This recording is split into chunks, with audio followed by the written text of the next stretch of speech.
Hello, I'm Anne Kruger. Welcome to the program and to Amamore State Forest near Gympie on Queensland's Sunshine Coast. And a special welcome to all the dads out there. I hope you're having a great day with the family. Well, every year for the past 29, some of the most popular and talented musicians in the country and their legions of fans have converged on this sprawling site. It's for a week-long festival. It's mostly about the music, but as you'll see, there's a whole lot more going on here than what you can see and hear on stage.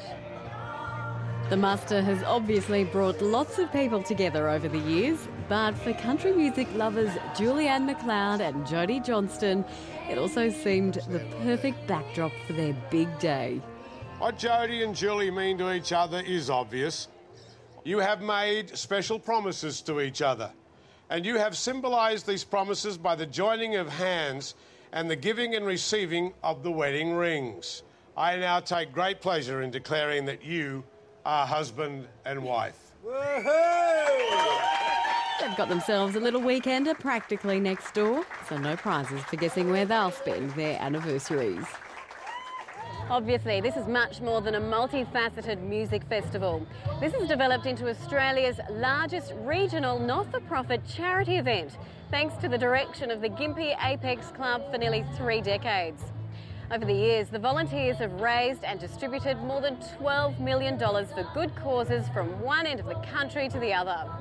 This year's Muster Rural Aid Appeal will assist a volunteer organisation that makes a very big difference to the lives of families in rural and regional Australia.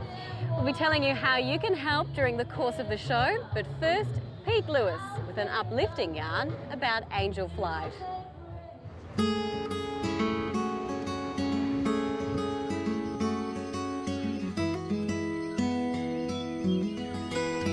A sleek silver dart emerges from its hangar in Brisbane's southern suburbs into the tail end of what passes for winter in southeast Queensland.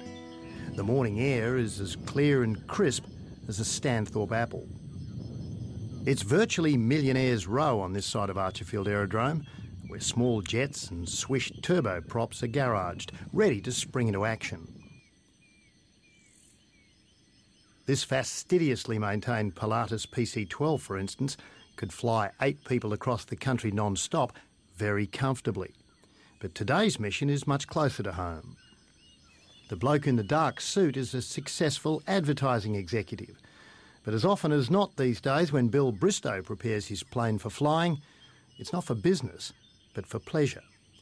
In his case, an idea he had 7 or 8 years ago that's developed into a self-effacing squadron of volunteers. Angel Flight. I've got a friend who's a doctor and does locum work in a country hospital, and I once went down and spent a weekend seeing what he does, and the hospital there was a ghost hospital. The 2 operating theatres were both closed, the maternity ward was closed. There's clearly a shutdown in those sorts of rural, or the strengths of those sorts of rural facilities, and the people needed a way to travel, and it can be a very painful, very expensive way to travel by road or bus or even by train. So I saw that side of things, and then as a keen pilot for many years, I saw the fact that pilots love to fly, and so Angel Flight attracted those sorts of pilots who love to fly and who love to help people. So Angel Flight brings the two together. Good morning, Angel Flight. Carol speaking. Yes. And whereabouts does your mother live? Right, okay. So she'd be travelling to Brisbane for treatment, would she? So how does it work? Angel Flight essentially, it's a charity, it's a company, and it's a coordinating facility.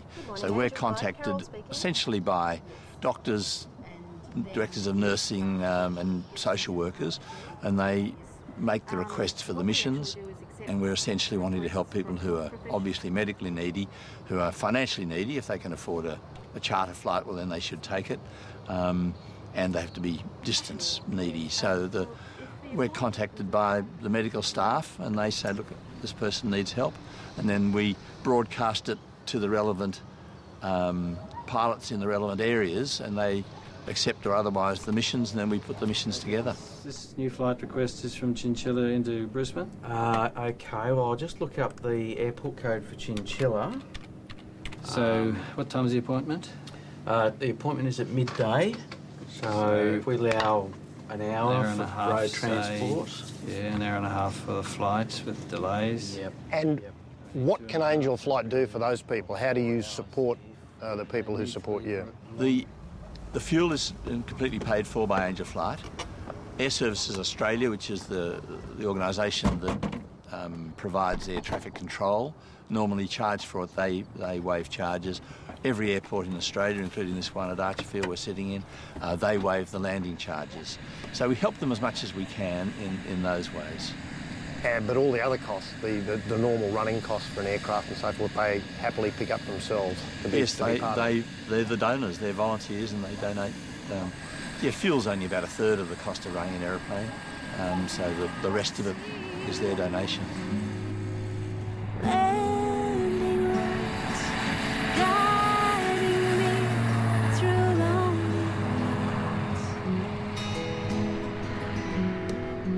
Touching down back to you, safe and sound.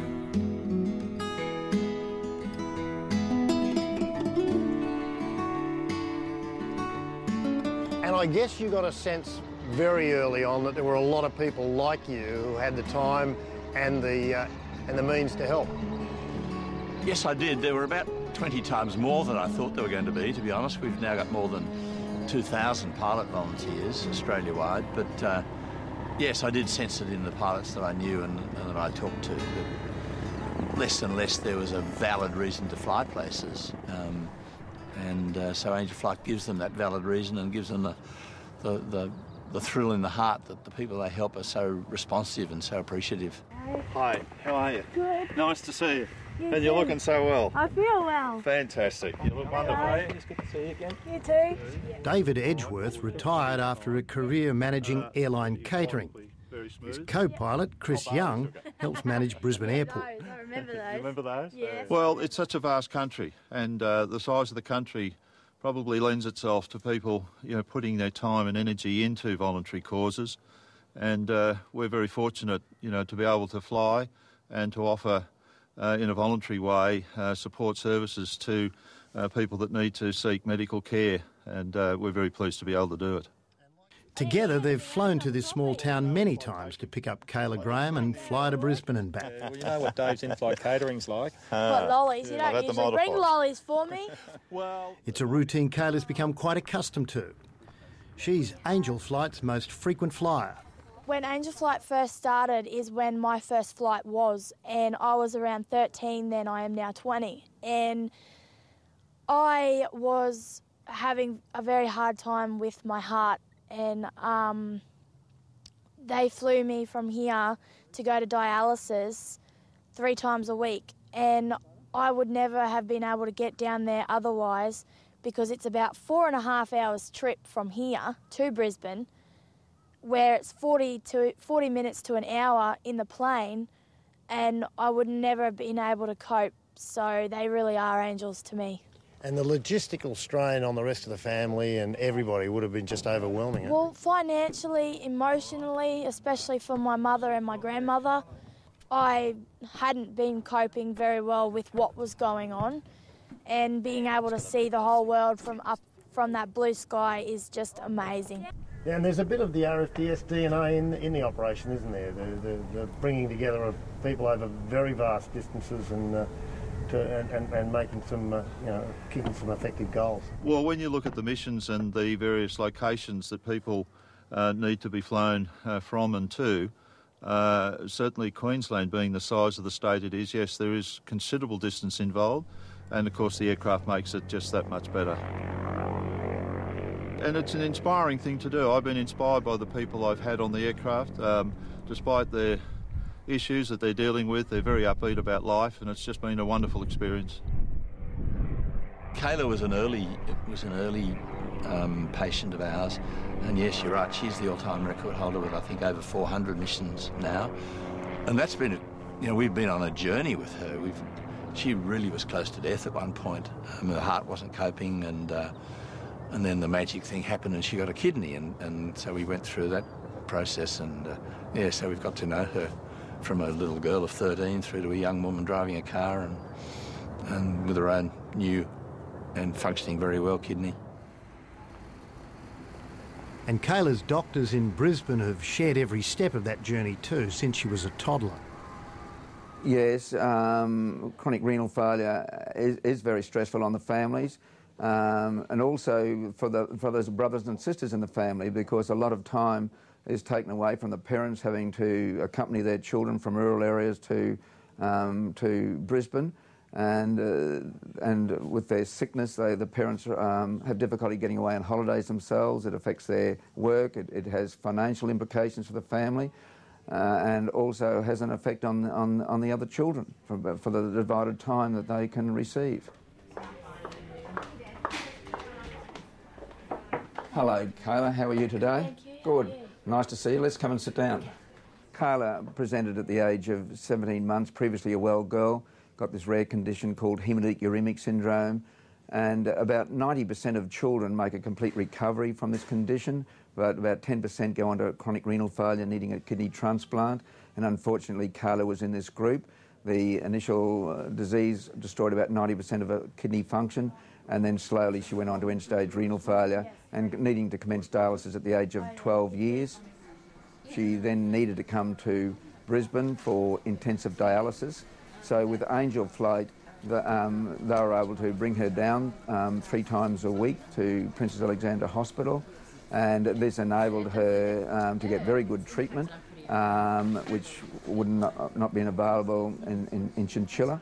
And we were then able to list her for a kidney transplant, and then she received this kidney in January 2008, and since then she's had very good function of that kidney. And in herself, her well-being has significantly improved, and she's now back to a fairly normal social life, doing the normal social activities for a girl of her age group, and also attending TAFE full-time, doing this business course. So we're very optimistic about her future. So what type of work would you like to do after you finish your TAFE course? Receptionist. Oh, Either good. at the doctor's surgery or the hospital. And in Chinchilla? In Chinchilla. I'm Yeah. not moving out of Chinchilla. Yeah, you'd say you're a country girl? I am a country girl. Some people might say you're providing such a good service that you're letting authorities off the hook, who probably should take much greater responsibility and ownership for some of these important sort of health and quasi-health sort of issues. Yes, but if you take that argument far enough, then you have no charities at all. Then everything is done for everybody by government. And in Australia and in most countries, that's not the case. There are patient transit schemes in every state and territory, and they do work within given